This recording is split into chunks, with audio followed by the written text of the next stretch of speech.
What's up? What's up? What's up, Facebook fam? It is Tuesday, and you know what goes down here on Tuesday. Wife Chat with Dr. Gail goes down here on Tuesday. So do me a favor.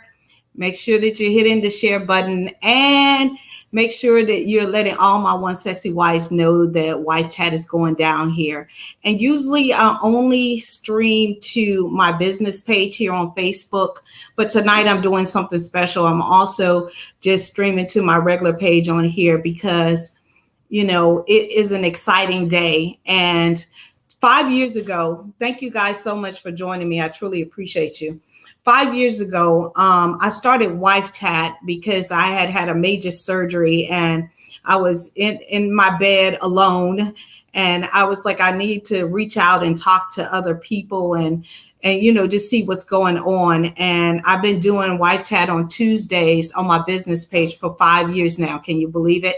And I started off doing it in my bed because I literally could not get out of my bed. And I began answering questions from wives all over the world. I still get a chance to do this every single Tuesday where wives send me questions and I will go live and I will answer any question under the sun. Right. And I have been doing it, like I said, for 5 years for every Tuesday. And I think out of all the 5 years, I have missed 7 Tuesdays out of 5 years. So that has truly been a blessing. And I've had questions from all over the world, from sex to you name it. But tonight, this is a special edition of Wife Chat because I'm going to talk about the 12 things that I have learned in 33 years of marriage to the same man, right? And these questions and these things is something that Gail and I talked about today because for you guys that follow me and know my story, Gail and I have been on the brink of divorce twice, right? We got married at age 21 and 22, had no business being married, right? Because I came from a whole line of boss women and I was taught to be very, very independent. So, the first strike against us when it came to divorce, it was Gail. Gail was like, I'm done. You just out of control, which I was really out of control, right? And then the second one was me. And it was because I was just tired. I just was like, this is not what marriage was supposed to be. And my expectations of what I thought marriage should look like was not being met. And so but we're still standing because I had to realize that it wasn't Gail's job to change me or to fulfill me or to meet all of my needs and all of those kind of things. That only God can do that, right? And so I got myself in some counseling and stuff like that. And when I started doing this work now 18 years ago with wives and couples and restoration and sex and intimacy and all that kind of stuff, I did that because I did not see healthy relationships growing up around me. I was loved, right? But I didn't see people staying married for a long period of time. And so when I got into my marriage, for one, we was immature. For two, we was broke. For three, I was big mouth, hear me roar, take control kind of chick, right? And submission was nowhere in my vocabulary. When I say nowhere in my vocabulary, it was nowhere in my vocabulary. And it was just a setup for chaos. And so today, Gail and I had an amazing day. And it was we spent the day literally just talking about our future and where we want, us to go now that our kids are grown. We still have our 2 girls here. But they got 4 or 5 years still left in the house and then they're going to be gone. And just talking about how we have grown, because when we first got married, we didn't even, know how to communicate and all those different kind of things. So tonight I just wanted to come on here and give you guys 12 things that I literally have learned. And they might not be things that are so impactful that will help you in your relationship, but it is something that I think that you should take notes on, because again, I should have been a statistic and we were going to be statistics twice, right? Again, I appreciate you guys for getting on. Like I said, I normally hold this just on my business page, but I wanted to stream this to my regular page today, just because I'm so grateful to be sitting here and living what I teach women all over the world to do. Not be perfect, right? Because there's no perfect people and there's no perfect marriage, and we all make mistakes. But for me, I just choose not to hide my mistake. I just choose to use my gifts to make you guys better in your relationships. And so thank you so much for getting on. I really appreciate you guys. So I'm going to play my little opener, and then I will be back to give you the 12 things that I have learned over the last 33 years.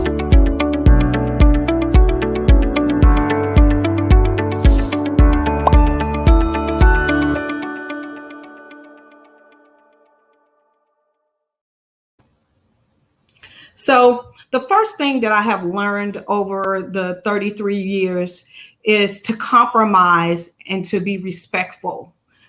To compromise and to be respectful. I had to really understand what compromise looked like, because to me, compromise looked like I was losing all the time, or letting Gail win, or let Gail take advantage of me.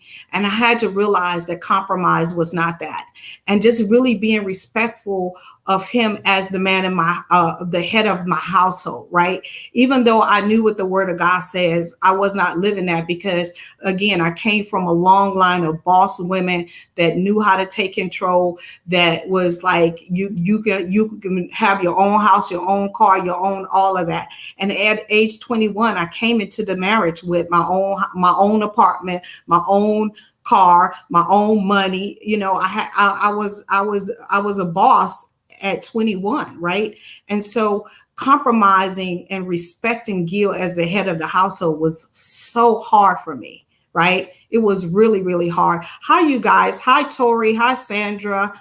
Hi, Jaquetta. How are you guys doing? I appreciate you guys for getting on. So that was the first thing. And I had to realize that I was not Gail's mother. I was Gail's wife, right? Gail already had a mother that birthed him into this earth realm. And it was so hard for me because, again, I was used to being a boss and taking care of things. So that was the first thing, to compromise and to respect him as the head of my household. Number two was listen to understand and not always to respond. To listen to understand and not always to respond. And this was a hard one for me, because when Gail would be talking to me and trying to make his point, my mind was already in defend mode. My mind was already like, okay, you didn't say this. Let me correct you, or let me put you in your place. And so that was very, very hard for me, to really listen to understand and not always to respond and to defend. So that's the second thing that I have learned over the 33 years that we've been married. And trust me, I'm still a work in progress every single day. Number three is to say that I'm sorry and truly mean it. I used to just say that I'm sorry just to be like, shut up, leave me alone kind of moment. I'm sorry, okay? But to say that I'm sorry and truly mean it meant something to Gail, because he could tell when I was just saying I was sorry just to get him to shut up or to move on or to quit talking about something. Y'all know the difference, right? To really mean that you're sorry and really sit with that and really mean that from your heart was something that was really hard for me to do, right? Number four, I had to learn to take care of home before I took care of the streets, right? Because I absolutely love to go places and to experience things and to do things, right? And I happen to marry a man that is a homebody, that's very laid back, that is so unlike me, right? Gail is not a road runner. I am definitely the road runner, right? I love to travel. I love to go. I love to experience. I just love to be out, right? Out and about, right? Not that Gail doesn't like to travel or anything like that, but Gail is more laid back, very private. I'm just like, see me on social media, see me wherever, hear me roar. I'm always going, always doing. And I had to realize that it was compromising my home, right, to do all of those things. And at the end of the day, when I was sick and I couldn't get out of bed or whatever, the people in my household were the ones who was taking care of me and making sure that I was okay. So I had to learn to flip that. And so I began to be able to cook for my family every day, every Monday through Thursday. I cook for my family unless I'm sick or traveling or something like that. But that is my gift to my family, because I didn't realize how much they enjoyed me cooking and not being out in the street at every event and, just always going. So that is my gift to my husband. And when I say take care of home, it's more than just that, just making sure that I am the woman of the house and that my presence is felt and I'm not always gone, right? So that was the fourth thing that I've learned over the 33 years. Number 5, that sorry is not a hard word. It does not mean that I've lost, right? Because again, I used to say I was sorry to get him to shut up, but sorry is not a hard word. Sorry can be a healing word, right? Sorry can make things that are tense in your household, right? Make it better. And you don't always, just because you say that you apologize for something does not mean that you lost. And I used to think that I lost something when I said I was sorry, even though I knew that I was right. Is that making sense? And I had proof that I was right. But sometimes in order to be able to coexist and not have tension all over my household, I have to say that I'm sorry, right? And allow God to fight my battles. And a lot of times when I would just say that I was sorry and shut up, I would give it to God and Gail would come back to me and say, you was right about that. Or I misunderstood this, or I'm sorry, I found out X, Y, and Z, right? But that was hard for me to be able to say that I'm sorry, especially when I knew that I was 100% right. Number 6, that I always don't have to say what I'm thinking. Yeah, that one I still battle with. I don't always have to say what I'm thinking, right? Because earlier in our marriage, my mouth used to be a lethal weapon. And whatever I thought, I said it. I said it to Gail. It didn't matter what it was. I used to talk to him absolutely horrible, right? And when we was on the verge, when he left me and he left the letter in the middle of the floor and said, if you can only take half of what you dish out,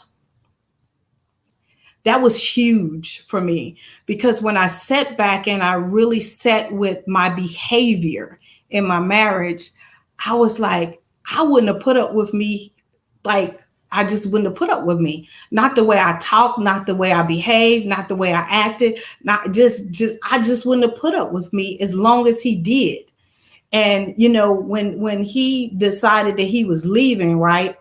And I didn't even know he was leaving. I was at work and he literally cleaned our whole entire house out in 5 hours, right? Cleaned it out. And when I read that letter, right, I still didn't sit with, it was my behavior that made him leave, right? It took a phone call to one of the bosses, which was my mother. And I thought that she was going to be on my side. And she said, Gail, I told you even iron wears out. She said, I just can't believe he lasted that long. Now, when your own mother tells you, because she used to see me in action, right? When your own mother tells you that, and she said, Gail, please don't end up like me. I was like, Jesus, right? That made me, a light bulb went on and say, it's not Gail that's making this breakup, it's you. Right? That was a hard pill to swallow. So that I don't always have to say what I'm thinking, even if it pops in my brain, I take myself through the same steps that I train my couples and my people that God has allowed me to coach and to counsel in my life. Gail, is what you're about to say, do you have to say it right now? Gail, what you're about to say, are you going to have to apologize for later? Because once you speak it out of your mouth, you can never take it back, right? And Gail, is what you're about to say to Gail, would you want said back to you? Those are the three things that I take myself through before I say something out of my mouth. And if I get a no with any of those things, I don't say it. Now, I'm going to be 100% honest. I'm batting about an 85% with that process. I still haven't perfected it yet. But am I a lot better than I used to be? Absolutely. Number 7, to say that I love you often, right? To say that I love you often just because. Not because it's our anniversary, not because it's Valentine's Day, not because he did something great for me, not because, just because of who he is in my life. Because tomorrow's not promised to us, right? And so I have decided that everybody, not just Gail, that I love, I tell them I love them all the time. My girlfriends, my friends, my children, I tell them I love them all the time. Because tomorrow is not promised to you. So that is number 7, to say that I love you often. Number 8 is to be quiet sometimes and not always talking, right? And I get a chance to talk to the world every single day. And when I say I get a chance to talk to the world every single day, God has blessed me with clients all over the world, right? And talking is how I get paid for most of the part of what I do, right? But sometimes I used to talk so much, and I would say, Gail, you have anything to say? And he's like, no, you said it all. Or no, you was talking so much, I forgot what I wanted to say, right? And I used to think that quiet was not a good thing. But quiet can be a good thing. It could be a good thing, right? And so I've learned not to talk so much when I'm with him and learn to leave space for him to talk. I hope you guys are understanding that part, right?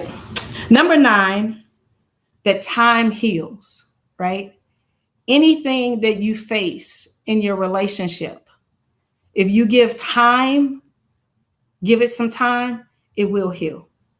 Because we have been through, you name it. We probably been through broke, fighting over $5, loss of a child, infidelity, car accidents, sickness. I mean, I could go on and on and on, but time heals. Time heals. It does. Number 10, to check in often. Check in often with your spouse just to see how things are going, right? And I have dealt with people who have been blindsided and their spouse has asked them for a divorce, and they're like, I was just blindsided by that. And a lot of times that is true, right? But most of the time, the warning signs are there. We're just too busy, or we have gotten so complacent, or we have stopped listening, that it's not really a blind side, right? It's just that you ignored it and it's just now happening and you just woke up, right? So check in often. Check in often with your spouse and ask the hard questions. Ask the hard questions. How am I doing? Am I meeting your needs? And be prepared for the answer. I remember when I first started checking in with Gail, right, being from Texas, you know, everybody that would come visit us, I would see my mom and my grandmother and everybody, come on back to our bedroom. Everybody sit on the bed and talk and laugh or whatever. So when I got my house, I marched everybody to our bedroom, right? Watch TV. I'm showing them all the new clothes, just entertaining in my bedroom. And one time when I asked Gail, I said, how am I doing? And he's like, you're doing great, but can you please stop marching people into our private bedroom? That was like, huh? I was like, Gail, I've been doing that for years. He said, exactly. And it bothers me. He said, that's our sanctuary. You didn't march to everybody. He said, I come into the bedroom. You got 5 or 6 people in the bedroom. But I realized that was a place of entertainment when I was growing up, right? Where everybody just hung out, right? I had no idea that bothered him because, where I grew up, you didn't sit in the living room and dining room unless it was a Easter, one of the fancy, and they had people over. You just didn't show up and sit. We wasn't allowed just to sit in the living room and dining room, that area. So the bedrooms was the next thing, right? And so check in often, ask the hard question. Am I meeting your needs? What can I do better? How is the sex? Ask the hard questions. Number 11, and I wrote a book about it, keep your legs open to your spouse, right? Don't use sex as a weapon.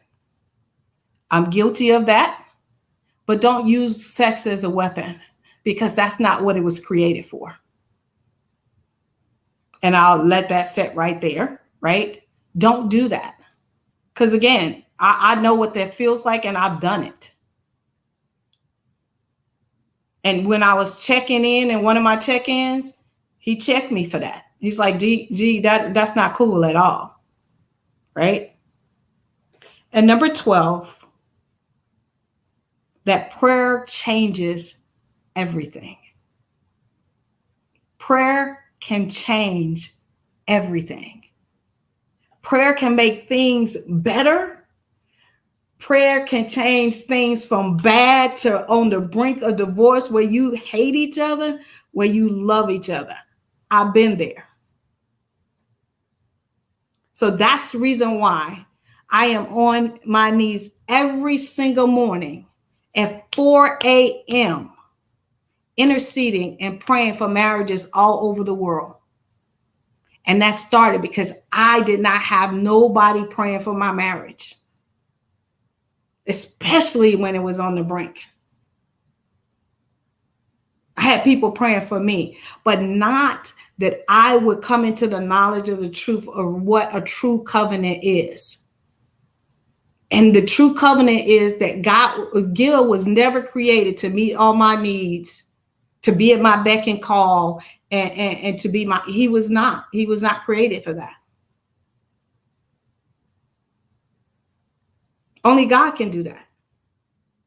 Only God can heal and restore. But you got to be willing and open to do the work. And that was hard for me too. So my prayer is that you guys listen to these 12 things. And I have learned so many other lessons, but Gail and I did this exercise today. And I was like, you know what? I'm going to share this with the world, right? I'm going to share what I wrote down as the 12 things that I have learned over the 33 years. And there have been many more lessons, but these are the ones that stuck out most to me today. And these are the ones that I have implemented and I try to stick by every single day that I get an opportunity to wake up and to share and to transform marriages and wives all over the world. And so again, thank you guys so much for joining me here on Wife Chat. I am here every single Tuesday at 8 p.m. Eastern Standard Time. If you have any questions that you want me to tackle, sex, intimacy, blended family, I have done the gamut of it. If you want me to tackle any of your questions, make sure you just DM me. Or if you're struggling in your marriage, you can go on my website. I have a free 15-minute discovery call. I'm not trying to sell you nothing. I'm just trying to give you a tool or strategy that's going to help you take it to the next level. I love you guys to pieces. Please continue to pray for Gail and I that we reach another 33 years. I will see you guys next Tuesday. Again, I just came on here because I am truly excited. He went against what we decided. We had said we weren't going to get each other absolutely anything, because it's like, what is left for us to get each other after 33 years? But he bought me something that, and I literally like lost it, because I had asked for this like I was like, I want a diamond necklace. You know how you just say stuff, but like I need a diamond. But literally he bought it, and I am so grateful for that. But again, I love you guys to pieces. If you need me, you know how to contact me. Have an amazing, amazing night.